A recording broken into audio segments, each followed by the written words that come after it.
All right, so I've been making games or taking game development a bit more serious since about October. And one of the advice I would see frequently is make small games. And I absolutely did not take that advice. All right. I was like, I know what I want to build. I'm going to go build that. And so I tried. And I essentially realized that, whoa, this is way beyond my abilities, right? Because I had an idea. I wanted to make like some type of like simulation type game, right? For cultivation. But then I realized, whoa, this is way beyond me, man. This is way beyond me. Because I even wanted to do procedural generation. Now, I could get the procedural generation to work, but it looked too uncanny, and I was like, hell no, this doesn't make sense. This can't be. And then I try to get the procedural generation to work, and now I'm like, bro, I'm spending so much time trying to figure out how to get procedural generation to work. I'm not even figuring out how games work, man. I'm figuring out procedural generation. I haven't even gotten a step closer to a game, right? And a game is made up so many things. Now, when people say small games, what do I think about that? You know, to me, small game isn't an objectively small game. I don't think they mean make Snake. I feel like when it comes to making small games, it's make the smallest version of a game, of your ideal game, of your dream game. Like scale it back, you know, because figure out the building blocks of the idea of your dream game and see if you can make a game out of like a smaller amount of blocks. The reason why games are complex. Now, not all games, right? If one of your games is very narrative focused, I guess it won't be that complex. Or if but you might be spending more time level designing and making assets, you know what I mean? Because, like, for example, Mario might not be the most, technically demanding game in the world because it's kind of simple. You jump. If you get a power up, you press like one button, and if it's the original ones, you throw a fireball. You spin around with the cape. But still, even like the 3D Mario's, it's still relatively simple. It's made up of simple mechanics. Oh.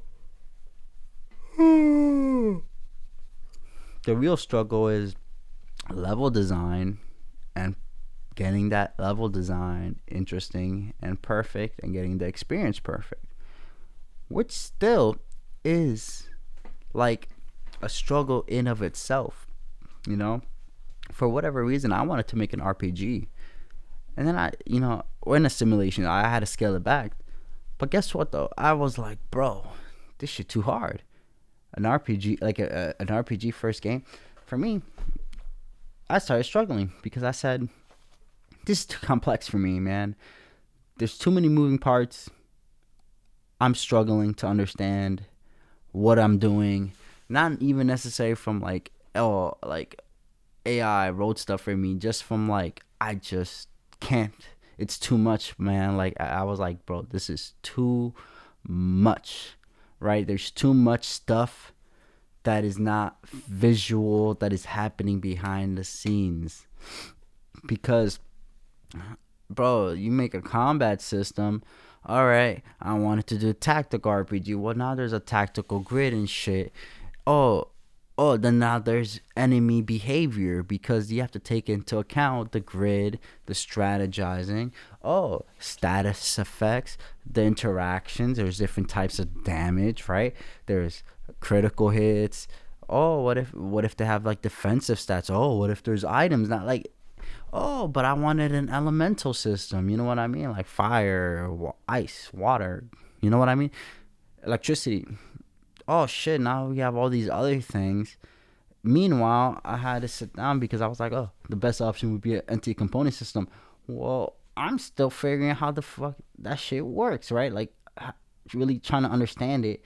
The other thing I was like super struggling to understand was the difference between like content, like game data, and or fuck, I'm messing it up. Like game data versus like just I mean, I don't know. I'm gonna say game data versus like structure. So if my game is TypeScript, it's like the JSON versus like the definitions and types and stuff like that. So I was like struggling to understand it. Like I could read it and be like, oh, that makes sense, but then I sit down and I'm like, I was like struggling to like create that boundary. Like that shit was just mixing too much, or I was mixing it up too much, and it was confusing me.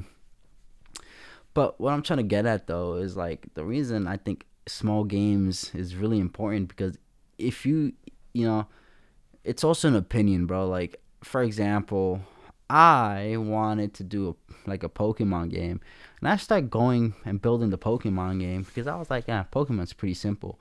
But then I started sitting down, and I'm like, whoa, Pokemon is a lot more complicated than I thought, because, well, Pokeball behavior is one thing, right? Catching mechanic. You would need some type of like Pokeball type system, right? Because each Pokeball has like a catch rate. Now we have like the stats and shit like that, the EV values. Where do these creatures spawn? Oh, I need a spawn system. Even the map shit. And I was like, yeah, it's way more. The thing with these small games is they're a lot more complicated than you think. Because the thing with games is that if you don't build it, it doesn't exist. And right now I'm building a Vampire Survivors clone. And even with that, I start to realize that, hey, I saw this game as simple, right? But guess what, though? Even that is complicated and way more work than I originally anticipated. You know what I mean? It's not Snake. It's not an arcade game. There's progression. There's like mental stuff you have to come up with. Hell, even differentiating. You know what I mean? Even so, even if it's a small game, man, a small game is still relatively complicated.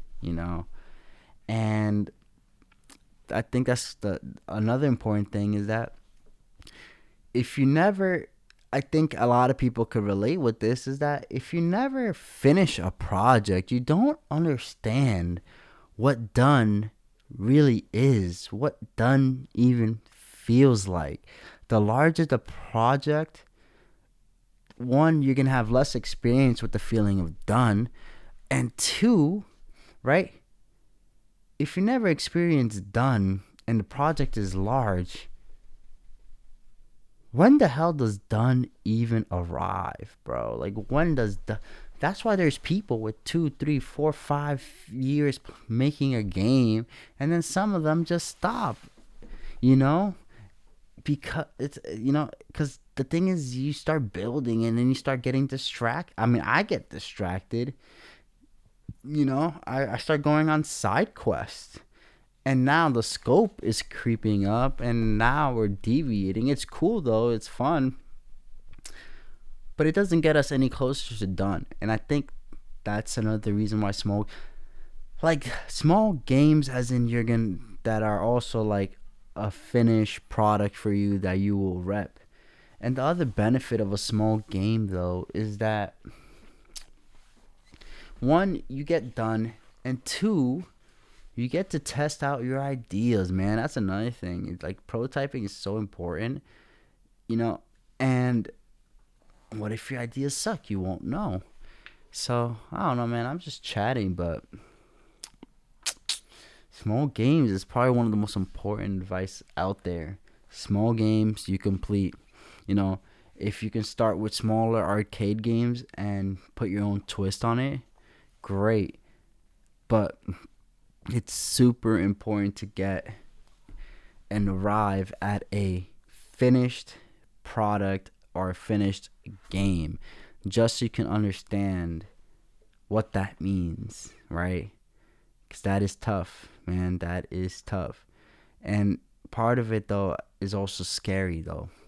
finishing is scary because now that's the best you're able to do. What's because the thing is, with art, with software, you can always make it better. You can always make improvements.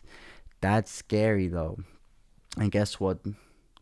The world doesn't reward one day, bro. They say what's here now. Like what do we have now? That's what they care about, While you could be making you're spending 5 years on one game and never feel any closer to completing it. You could have made 10 games in those 5 years. Now, you may have not struck it big, but you could at least earn $5 off those 10 games, and $5 is more than zero. And you now have more experience on your belt. You probably tested out a lot more ideas. So now you have like way more connections in your brain, way better intuition versus you stayed in the same genre. You know what I'm saying? So, I mean, that's all I got to say though. Like everyone's different. I would just definitely consider making small games but small games that align with your vision and what you desire and what you want. All right? Not because the thing is, I think as a developer, even if these indie studios build the game you want to play, right, and then make it accessible. All right, I don't think it's more complicated than that. Yes, you could treat it as a product, but there's, it's gonna be hard, bro. It's gonna be hard sell. If it's like when people look at data and then make decisions, and then it's like, whoa, this was not the correct approach. I don't know. That's all I gotta say. I'm just speaking my mind. Bye.